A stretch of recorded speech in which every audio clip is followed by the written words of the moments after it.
अब बात नए जमाने की स्मार्ट फोर्ड कार की। अमेरिका की दूसरी बड़ी कार कंपनी फोर्ड में कृष्णा स्वामी वेंकटेश प्रसाद को हाइटस नेक्स्ट गाय कहा जाता है।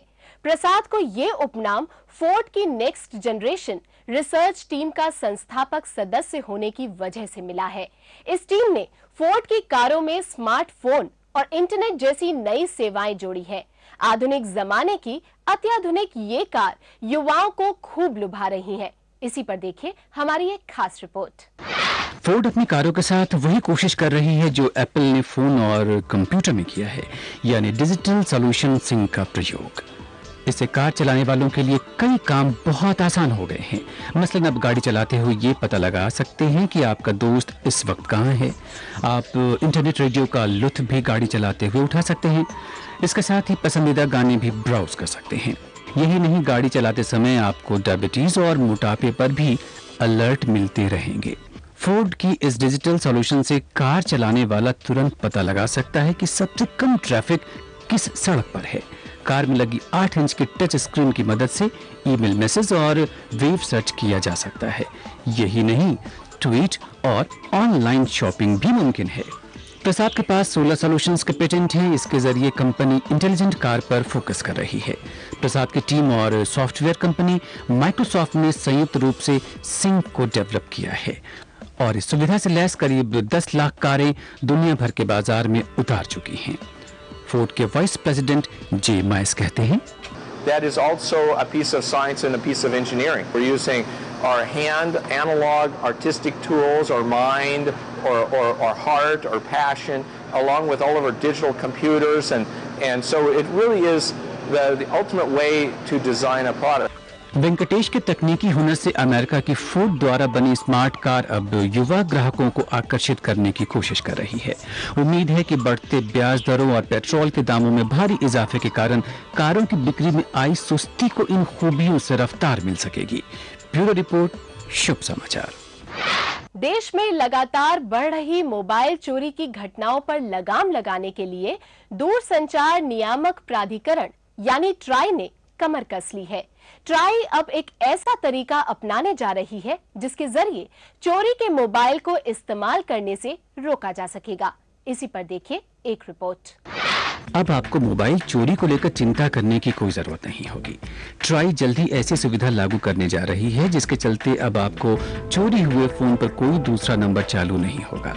इस तकनीक के तहत एक ऐसा सर्वर बनाया जाएगा जिसमें सभी ऑपरेटर ग्राहकों को सिम कार्ड देते समय मोबाइल के EMI नंबर को डाल देंगे। जैसे ही चोरी हुए मोबाइल में कोई दूसरा सिम लगाया जाएगा तो सर्वर उसे तुरंत ट्रेस कर लेगा, जिससे चोर आसानी से पकड़ा जा सकेगा। एक अनुमान के मुताबिक देश में एक दिन में करीब 8 से 10 हजार मोबाइल चोरी की घटनाएं सामने आती हैं। पुलिस थानों में रिपोर्ट दर्ज कराने पर पुलिस नंबरों को सर्विलांस पर लगा देती है, जिसके बावजूद भी करीब 1% ही चोरी के मोबाइल मिल पाते हैं। इस तकनीक के जरिए जहां मोबाइल चोरी की घटनाओं पर अंकुश लगाया जा सकेगा, वहीं इसके दुरुपयोग की संभावना भी काफी कम हो जाएगी। ब्यूरो रिपोर्ट, शुभ समाचार। दिल्ली के RG stone and urology hospital ने दुनिया की सबसे बड़ी प्रोस्टेट ग्लैंड का सफलतापूर्वक ऑपरेशन कर इतिहास रच दिया है। अस्पताल के डॉक्टरों की टीम ने अब तक की सबसे बड़ी 424 ग्राम की प्रोस्टेट ग्लैंड का लेजर के जरिए ऑपरेशन करने में सफलता हासिल की है। ऑपरेशन की प्रक्रिया में दुनिया की अत्याधुनिक होलेप तकनीक का इस्तेमाल किया गया है। रोहतक निवासी 75 साल के KL सहगल पिछले 10 साल से पेशाब संबंधी बीमारी से पीड़ित थे। प्रोस्टेट ग्लैंड के बढ़ जाने के चलते उन्हें पेशाब करने में बहुत समस्या होती थी, जिसके लिए उन्हें कैथेटर का प्रयोग करना पड़ता था। उन्हें तमाम डॉक्टरों ने ओपन सर्जरी करने की सलाह दी, लेकिन उम्र अधिक होने के चलते इसके लिए वो राजी नहीं थे। इसके बाद RG स्टोन के प्रमुख यूरोलॉजिस्ट डॉक्टर अनिल वार्ष्णेय और उनकी टीम ने सहगल को लेजर विधि से ऑपरेशन करने की सलाह दी और उनका सफलतापूर्वक ऑपरेशन किया गया। अब सहगल बिल्कुल ठीक है।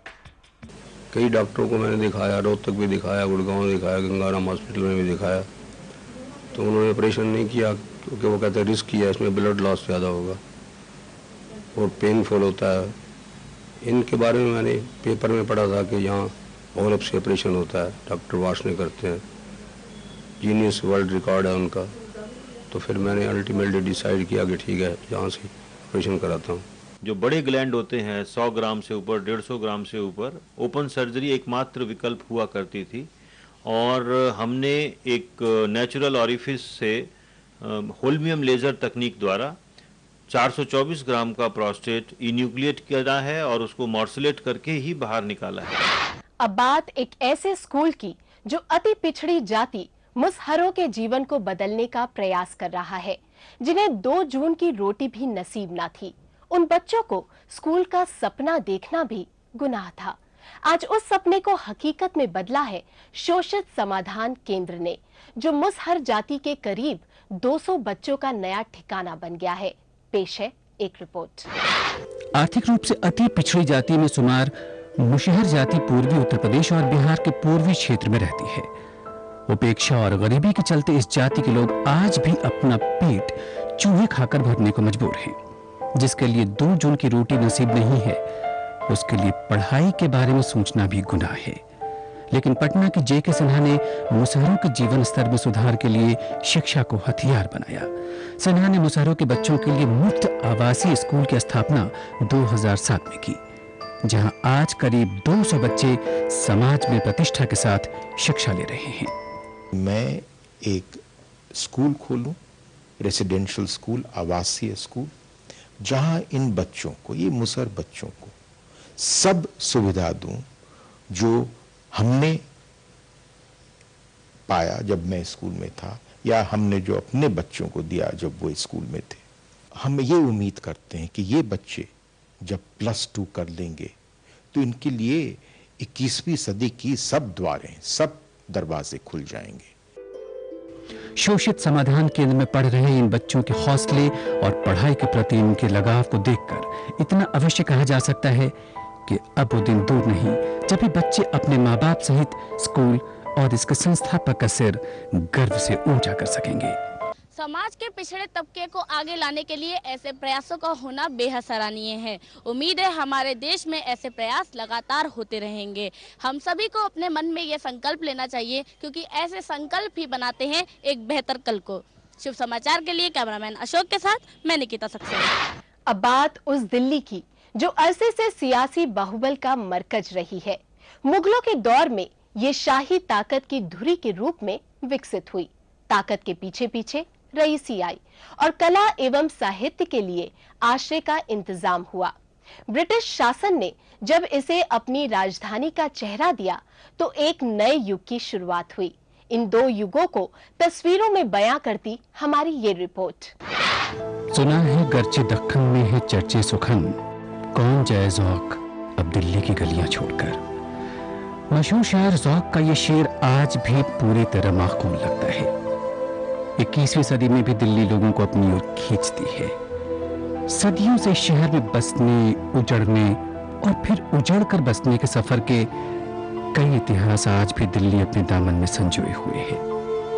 यह अलग बात है कि उनमें से कुछ तो सहेजे जाने के चलते बुलंदी पर हैं और इतिहास की कहानी सुनाते हैं, लेकिन कुछ ऐसे भी हैं जो गुमनामी में जिंदा दफन हो चुके हैं। उनके पास से हम यूं ही गुजर जाते हैं और वो दबी जुबान में हमसे कुछ कहते हैं, मगर हम सुन तक नहीं पाते। पुराने रंग रूप के साथ आज भी पहले जैसी ही घंटे वाला की पुरानी मिठाई की दुकान। दिल्ली के रसीले इतिहास का गवाह इन तस्वीरों को अपने कैमरे में कैद किया है फोटोग्राफर अमित भाटिया ने, और नाम दिया है दिल्ली ओ दिल्ली। फोटोग्राफर का एंगल है और पर्सपेक्टिव है जो उसने फोटोग्राफर ने लिया है, जो कि शायद हम अपनी भागदौड़ में भूल जाते हैं देखना। विकास पथ पर दिल्ली के 100 साल। आज भले ही चांदनी चौक में रिक्शा इतिहास बन गया हो, मगर एक जमाना उसका भी था।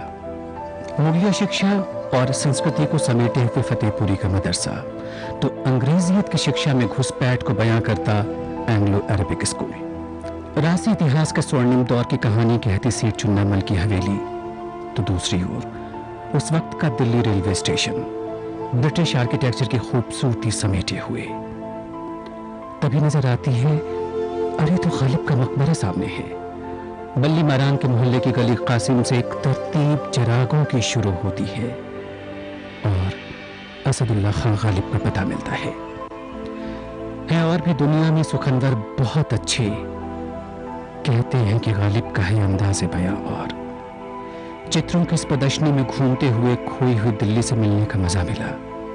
इन चित्रों ने बार बार कहा, मुझे ना संभालोगे तो आने वाली पीढ़ी को मैं किताबों में मिलूंगी। दिल्ली को एक नए अंदाज में हमारे सामने प्रस्तुत किया गया है और जाहिर है कि ये प्रदर्शनी सिर्फ दिल्ली वासियों को ही नहीं बल्कि प्रशासन को भी इस ओर जागरूक करेगी कि दिल्ली को सिर्फ एक शहर नहीं बल्कि एक खूबसूरत तस्वीर की तरह संजोए रखने की जरूरत है। शुभ समाचार के लिए कैमरा पर्सन पंकिल के साथ मैं नीतू मल्होत्रा। अब एक नजर में देखते हैं कुछ पॉजिटिव खबरें संक्षेप में। राष्ट्रपिता महात्मा गांधी की प्रतिमाओं और चित्रों को आपने बहुत देखा होगा, लेकिन आपने क्या कभी सोचा है कि गांधी जी की तस्वीर अंतरिक्ष पर भी हो सकती है? ये बात सुनकर आपको आश्चर्य हो रहा होगा, लेकिन ये सच है। इटली के एक अंतरिक्ष शोधकर्ता ने यूरोप के मार्स ऑर्बिटर के जरिए मंगल ग्रह से भेजे गए चित्रों में गांधी जी की छवि तलाशी है। शोधकर्ता ने तस्वीरों में देखा कि एक पहाड़ की आकृति महात्मा गांधी की तस्वीर से हूबहू मिलती जुलती है। इस आकृति में चेहरे पर जहाँ मूछें हैं वहीं सिर और भौहें बिल्कुल महात्मा गांधी जैसी है। मधुमेह की बीमारी की रोकथाम के कई उपाय हैं, लेकिन स्टीविया एक ऐसा आयुर्वेदिक पौधा है जो इस बीमारी से निजात दिलाने के लिए काफी मददगार है। गन्ने से भी 300 गुना मीठा होने के बावजूद भी ये पौधा फैट और शुगर से फ्री होता है। खाना खाने से 20 मिनट पहले इसके पत्तियों का सेवन काफी लाभदायक है। अद्भुत गुणों का संगम ये आयुर्वेदिक पौधा घर में भी लगाया जा सकता है।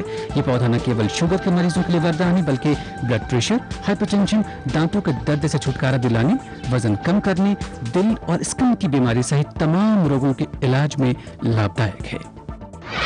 देश में अंगूर के उत्पादन को बढ़ाने के लिए भारतीय कृषि अनुसंधान केंद्र अब किसानों को इंटरनेट के माध्यम से जागरूक करने जा रही है। किसानों को इंटरनेट के माध्यम से मौसम से होने वाली बीमारी, उसके उपाय और मौसम की भविष्यवाणी सहित तमाम जानकारियां दी जाएंगी। इसी के तहत अनुसंधान केंद्र किसानों को कंप्यूटर उपयोग का प्रशिक्षण देने जा रही है। अनुसंधान केंद्र के इस पहल से अंगूर की खेती कर रहे किसानों की समस्या का हल तत्काल मिल सकेगा। अगर आपका मन भीड़ भाड़ वाली सड़कों से उब गया है तो अब आपके लिए एक ऐसी कार तैयार है जो रेत, बर्फ और पानी सब जगह फर्राटे भर सकती है। जी हाँ, चीन के एक युवा ने ऐसी ही कार डिजाइन की है जो सड़क सहित हर जगह चल सकती है। इस नई कार को फॉक्सवैगन एक्वा नाम दिया गया है। ये कार 1 घंटे में 42 मील तक का सफर तय कर सकती है और इसकी सबसे बड़ी खासियत यह है कि किसी भी तरह की सतह पर चल सकती है। इस कार का डिजाइन स्पोर्ट्स कार जैसा है और इसमें 4 हाई पावर्ड फैन और एयर बैग लगे हैं। जब इनमें हवा भर जाती है तो ये कार को हवा में उठा लेते हैं। अब आपके इलाके की स्ट्रीट लाइट गुल हो जाने पर आपको परेशान होने की जरूरत बिल्कुल नहीं है। इसकी सूचना अपने आप बिजली कंपनी तक पहुंच जाएगी। इसके लिए अब आपको ना तो किसी से शिकायत करने की जरूरत होगी और ना ही बिजली कंपनी को फोन करने की। नॉर्थ दिल्ली पावर लिमिटेड यानी NDPL ने एक खास प्रोजेक्ट तैयार किया है जिसके तहत स्ट्रीट लाइटों को नियंत्रित किया जाएगा। ये व्यवस्था उत्तरी दिल्ली के इलाकों में लागू की जाएगी। इसके साथ ही 1 महीने में NDPL की सभी लाइटें इस नए सिस्टम के तहत आ जाएंगी। आज के लिए बस इतना ही। आप अपनी प्रतिक्रिया और सुझाव हमें SMS कर सकते हैं। आपको बस टाइप करना है अंग्रेजी में SHUBH शुभ और स्पेस देकर अपना संदेश लिखना है और भेज देना है 54242 पर। आप हमें news@dishatv.co.in पर भी मेल कर सकते हैं। आपके सुझाव को हम पूरी गंभीरता से लेंगे। अगर आपके आसपास कोई सकारात्मक खबर है तो आप उसे भी भेज सकते हैं। हमारा पता है दिशा चैनल, फन सिनेमा, पहली मंजिल, मोती नगर, नई दिल्ली 15। अगले सप्ताह कुछ और पॉजिटिव खबरों के साथ हम फिर हाजिर होंगे इसी समय और इसी चैनल पर। तब तक के लिए नमस्कार।